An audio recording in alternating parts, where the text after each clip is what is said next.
soit agréable. Merci beaucoup. Merci à mon beau-frère. Lui-même, le Boss Live TV. Un solo boy, ok, Colal.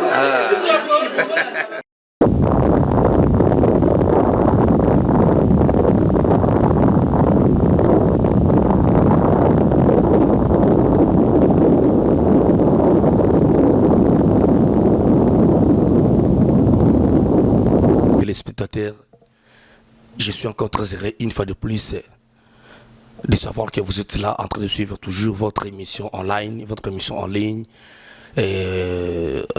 chaîne plutôt en ligne, Boss TV Live. Comme je vous avais dit que Boss TV Live a plusieurs branches des émissions et aujourd'hui on vous apporte une nouvelle émission intitulée Congolais Bakofanda Liban Mboka. Moi j'aime souvent exploiter mes thèmes en lingala parce que en lingala je crois que tout le monde doit être vraiment bien communiqué. Vous savez, le lingala c'est notre langue maternelle et j'aime bien vraiment comment intituler mes émissions en termes de lingala. Et aujourd'hui, comme je dis, Congolais Bakofanda Liban Mboka. C'est avec une réflexion que j'ai essayé de faire avec les gens, parce que souvent quand je viens devant vous et je contemple mes grands, mes amis, et aujourd'hui là j'ai dit que vous serez déjà habitués avec cette émission qui s'est intitulée Congolais Bakofanda Liban Mboka. Et aujourd'hui je viens d'abord pour commencer, et j'ai au moins quatre éléments qu'on va aborder ensemble avec vous. Premièrement, laisse-moi d'abord remercier une personne qui m'a vraiment beaucoup appelé pour cette émission, pour me dire Boss, il faut Loba vraiment. Monsieur Eric Mokadi, il est un dealer à danger, le dealer le plus sollicité. Donc c'est une personne qui a payé à Filistanga Makasi. Et il y a madame Naïma Angèle. Et monsieur Alelo, il y a 4 points il faut dans l'obéler là. 4 points il faut dans l'obéler là. Ils ont nini, ils ont bilo autour vivre, makambo tout le monde, ils ont fait mon réel, ils ont comme en Amérique, surtout Gabetan Abistofandi. Et premièrement d'abord, point liboso, on a relevé les pour la taxe. Vous avez dit taxe retourne, au salaire chèque fin du mois. Pour mi balé, on a relevé là, surtout pour la bande de Congolais, parce que la business il y a doublé, il y a billet. On sommet le billet, on doublé. Il y a mis ça tout dans le là. Songi na musala. Donc troisième élément na ngwana donc songi na musala, ça dit que musala ça sur ba na osala. Sikoyo et surtout biso congolais, ba africains en général et tout comme ça place wana musala la place moko ya kotonga batu ya kobeta masolo ya famille ya batu dans musala. Yasuka 4 points isa na kolobela la église. Boyebi église il est loyo autorobenga na roba lingala ki binzambe nzambe donc da chité wana quoi yangwana tout merci en trop na ndenge bo pesa permission na kota va parler na bino. Celui-là c'est toujours votre animateur du moment, l'animateur du show Boss TV Live, l'animateur du Boss TV Live.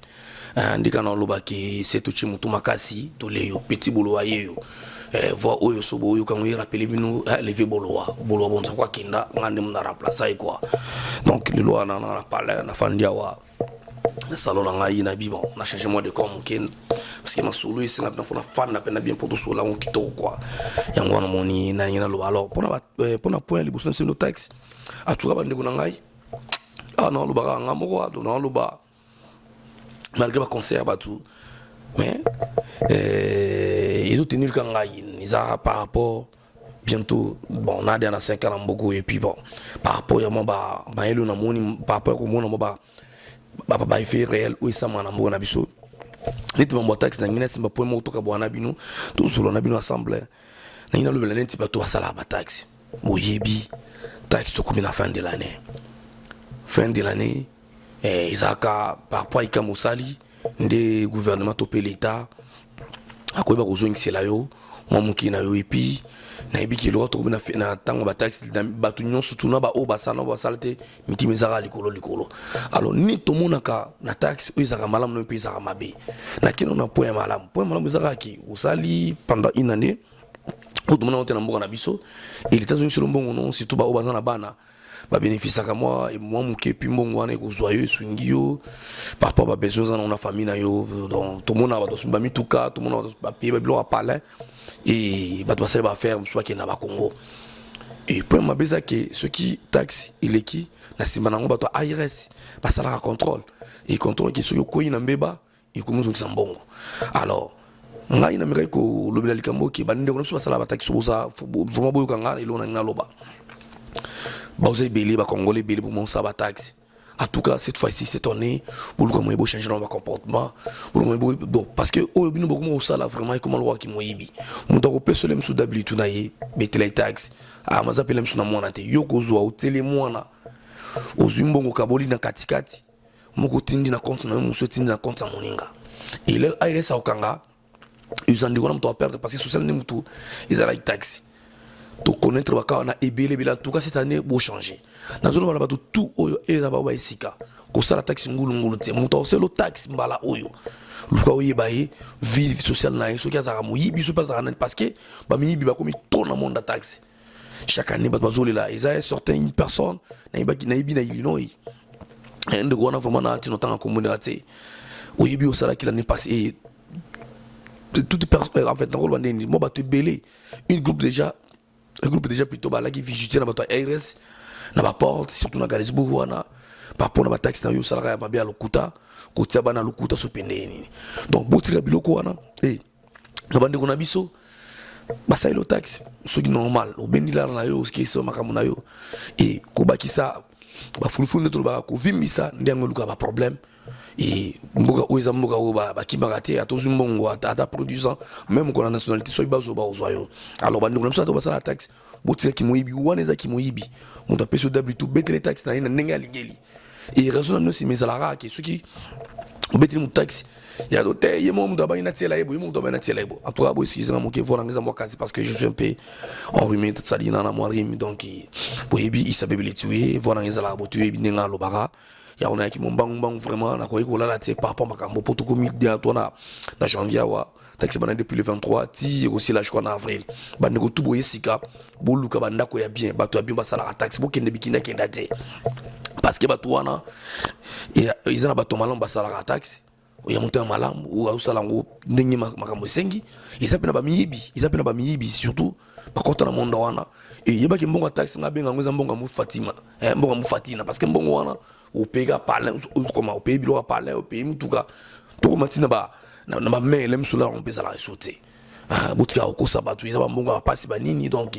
sala musano bien bandiko nango sala taxi bo belé so mo tango bo belé bo sala musana bino bien pour ce ozu muto kya muto damiango o futa mati nzambe na lola ibia ngote ceux qui muto fu asengio et so sengi muto droit na yo ningi bosenga ba droit na 200 300 dollars wana pour mettre mais bon muto bimi lemsu par exemple $5,000 yo transféré $3,000 dans la compte na ye et puis $2,000 compte là est-ce que c'est normal eza ki moyibi botika biloko wana so bola nanga na baki na côté micro na muto tout et puis ba tout ba ça la taxe anu bo ça la trop prudent na ba ndeko wana parce que toi qui ceux qui peut te maele muto to ko sala on continue na compiler quand tout ça la biloko online ko sala pe taxe mais surtout il pas na bien ça peut-être yo beta taxe OK beta la taxe donc botika biloko na boza ba miyibi eza ki moyibi izaki moyibi bo sala ka wana vraiment muto 7,000 otindele 4,000 3,000 mususu au PCW tout ya zui mwana na ye soki mwana wapi ate mwana kuno zui 12,000 et koto yo atindele le musu 5,000 7,000 qui na vina na compte na ye et l'air aire so kanga nde yo muto yo sozana na yo ba cheki pour ça la taxe. Donc c'est pas bien qu'il faut changer congolais faut pas changer donc va boss TV live to côté à partout ce que yo quitter matalio mais faut yoka parce que marteau toujours à côté de cette nalibaya yo c'est toujours mais qui marteau au lien kaka sur un PC en tout cas toi on a problème en taxi au babaki donc méga peu en tout cas merci grand frère Eric Mukadi na conseil na yo